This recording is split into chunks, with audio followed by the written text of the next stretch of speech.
माकड म्हणणाऱ्या उद्धव ठाकरेंना देवेंद्र फडणवीसांचं जशास तसं उत्तर. म्हणाले त्यांना चांगल्या डॉक्टरांची गरज. आताची सर्वात मोठी बातमी. शिवसेना उद्धव बाळासाहेब ठाकरे गटाचे पक्षप्रमुख उद्धव ठाकरेंनी मुख्यमंत्री आणि उपमुख्यमंत्र्यांवर टीका करताना त्यांना माकड म्हणून संबोधलं होतं. त्यावर बोलताना उपमुख्यमंत्री देवेंद्र फडणवीस यांनी उद्धव ठाकरेंवर जोरदार टीका केली आहे. देवेंद्र फडणवीसांनी उद्धव ठाकरेंना जशास तसं उत्तर दिलं आहे. उद्धव ठाकरेंचं मानसिक संतुलन बिघडलं आहे, त्यांना आता डॉक्टरांची गरज आहे असं देवेंद्र फडणवीस म्हणाले आहेत.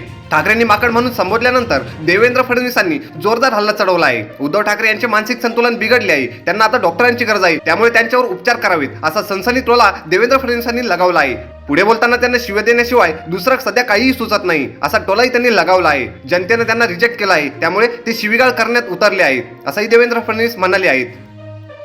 पवार साहेबांसोबत पक्ष अजितदादांनी उभा केला, पण त्यांना पक्षात स्थान मिळणार नाही. स्थान पवार साहेब सुप्रियांना देतील म्हणून ते बाहेर पडलेत. अजित पवार उद्धवजींना किती ओळखतात माहित नाही, मी त्यांना चांगला ओळखतो. पवार साहेबांसोबत पक्ष अजितदादांनी उभा केला, पण त्यांना पक्षात स्थान मिळणार नाही. स्थान पवार साहेब सुप्रियांना देतील म्हणून ते बाहेर पडले. अजितदादा उद्धवजींना किती ओळखतात माहित नाही, मी त्यांना चांगला ओळखतो. सध्या उद्धव साहेबांचे गाईड पवार साहेब आहेत, ते जे बोलतील ते उद्धव ठाकरे करतील असंही फडणवीस म्हणाले. उद्धव ठाकरेंनी मुख्यमंत्री एकनाथ शिंदे आणि उपमुख्यमंत्री देवेंद्र फडणवीसांवर जोरदार हल्लाबोल केला होता.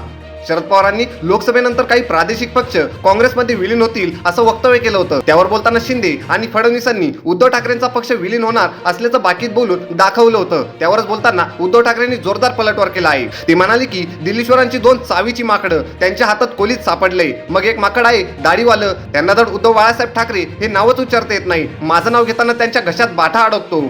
त्यांच्या वडिलांचं आणि पक्षांचं ना एजन्सी आणि दुसरे उपमुख्यमंत्री आहे ते देफंग, ज्याला तुम्ही काय म्हणता ते भांग प्यायलेल्या माकडासारखं बोलताय. शिवसेना हा छोटा पक्ष आहे का? माझं त्या दोन्ही माकडांना सांगणं आहे की बाप बदलण्याची गरज मला नाही, बाप बदलण्याची गरज तुम्हाला आहे. अशाच नवीन आणि ताज्या बातम्या बघण्यासाठी आपल्या चॅनलला सबस्क्राईब करायला विसरू नका.